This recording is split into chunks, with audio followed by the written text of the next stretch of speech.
ये बुलेटिन में आपको तमाम विश्लेषण देते हैं खबरों का। ग्वालियर हाईकोर्ट में आज की सुनवाई पूरी हो गई है। 2 सप्ताह बाद अब अगली सुनवाई होगी। बड़ी खबर आपको बता रहे हैं, सरकार ने जनवरी महीने में सुनवाई के लिए निवेदन किया था। विवेक तनखा ने मामले की गंभीरता को देखते हुए जल्द सुनवाई की बात कही है। तो आपको बता दें, आज की सुनवाई पूरी हो गई है ग्वालियर बेंच में हाईकोर्ट की, और अब 2 हफ्ते बाद अगली सुनवाई होगी। तो सरकार ने जनवरी महीने में सुनवाई के लिए निवेदन किया था। हालांकि विवेक तनखा ने मामले की गंभीरता को देखते हुए जल्द सुनवाई की बात कही है। तो 2 हफ्ते बाद अब अगली सुनवाई होगी। आपको बता दें, संशोधन अधिनियम को चुनौती दी गई थी हाईकोर्ट में। इस मामले को लेकर सुनवाई होनी थी और ये सुनवाई पूरी हो गई है। विवेक तनखा ने मामले में जल्द सुनवाई की मांग की है। याचिका में अधिनियम में संशोधन को चुनौती दी थी। तो पंचायत चुनाव से जुड़ी इस वक्त की आपको बड़ी खबर बता रहे हैं। 2 हफ्ते बाद मामले में अगली सुनवाई होगी। आज की सुनवाई हो गई है। सरकार ने जनवरी में सुनवाई के लिए निवेदन किया था।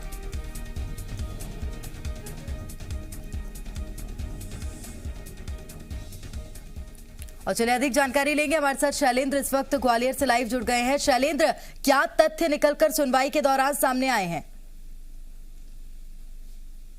देखिए, जिस तरीके से आज जो याचिकाएं लगाई गई थी उसको लेकर आज सुनवाई होनी थी, और एक नहीं बल्कि कुछ और याचिकाएं भी इसको लेकर दायर की गई थी। जिस तरह की जानकारी विवेक तनखा ने हमको दी है, और ये कहा है कि उन्होंने इस मामले को गंभीरता को देखते हुए सारे तथ्य जो है वो कोर्ट के सामने रखे हैं, और कहा है इस मामले की जल्दी से जल्दी सुनवाई की जाए। हालांकि सरकार की तरफ से इस मामले की सुनवाई के लिए जनवरी का वक्त मांगा गया था, लेकिन चूंकि विवेक तनखा ने तथ्य रखे थे कि ये इस मामले को बेहद गंभीरता से लिया जाए और जल्द से जल्द सुनवाई हो। यही कारण है कि 2 सप्ताह का समय कोर्ट ने दिया है, और 2 सप्ताह के बाद अब इसमें सुनवाई होनी है। हालांकि एक बात जो है जिसको लेकर लगातार ये संशय था कि चुनाव होंगे या नहीं हो पाएंगे, इसको लेकर कोर्ट ने ये कहा है कि यदि प्रदेश सरकार किसी तरह के चुनाव की तारीखों का ऐलान करती है तो विपक्ष के पास या आम लोगों के पास ये पूरा मौका होगा कि वो कोर्ट में आकर उस फैसले को चुनौती दे सकते हैं।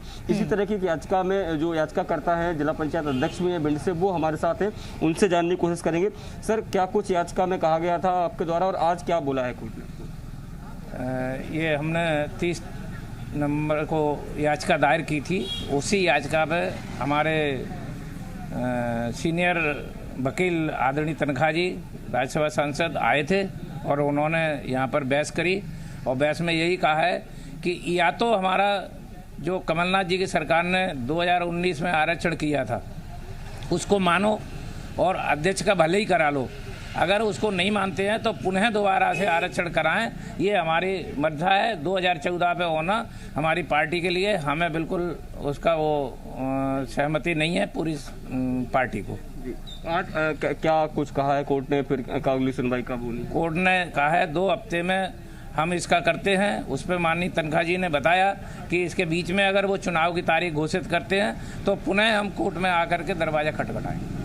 तो जो ये जिला पंचायत अध्यक्ष भी हैं भिंड के और कांग्रेस के नेता भी हैं, उनकी तरफ से भी जो याचिका दायर की गई थी उसकी भी सब की मिलकर सुनवाई हुई है, और साफ तौर पर यह है कि अब 2 सप्ताह के बाद जब सुनवाई होगी, क्योंकि सरकार को 4 सप्ताह में जवाब पेश करने का नोटिस जो है वो हाईकोर्ट के द्वारा दिया गया है, और अब चूंकि 2 हफ्ते में सुनवाई होनी है तो ऐसे में हो सकता है कि इस दौरान सरकार भी अपना पक्ष रख दे, और यदि सरकार अपना पक्ष रख देती है तो प्रेरणा हो सकता है कि इस मामले में अगली सुनवाई में कुछ निर्णायक जो चीजें हैं वो सामने आ जाएं। जी शैलेंद्र, लेकिन अब क्या माना जाए, एक बड़ा सवाल अब ये खड़ा हो रहा है क्योंकि बीच में पंचायत चुनाव हैं, लेकिन अब क्या 2 हफ्ते के बीच तारीख घोषित हो पाएगी?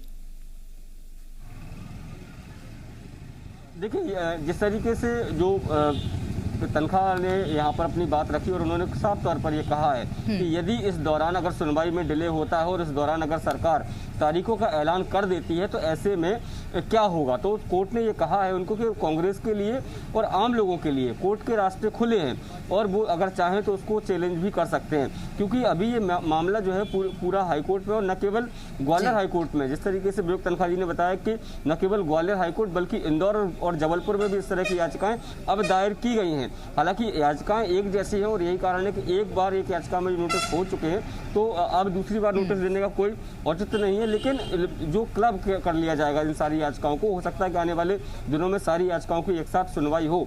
तो मुझे नहीं लगता कि चूंकि मामला अभी हाईकोर्ट में चल रहा है और ऐसे में मध्य प्रदेश सरकार पहले अपना जवाब पेश करेगी और उस जवाब का क्या प्रतिक्रिया जो है कोर्ट की तरफ से आती है उसके बाद तारीखों का ऐलान करेगी। क्योंकि यदि तारीखों का ऐलान कर देती है और ऐसे में कांग्रेस फिर एक बार कोर्ट की शरण लेती है और कोर्ट की तरफ से अगर स्टे दिया जाता है तो कहीं ना कहीं सरकार की जो है वो किरकिरी हो जाएगी। जी, लंबे अंतराल से इंतजार है प्रदेश की जनता को भी पंचायत चुनावों का। क्या एक बार फिर से यही पंचायत चुनाव फंसते हुए नजर आ रहे हैं शैलेंद्र?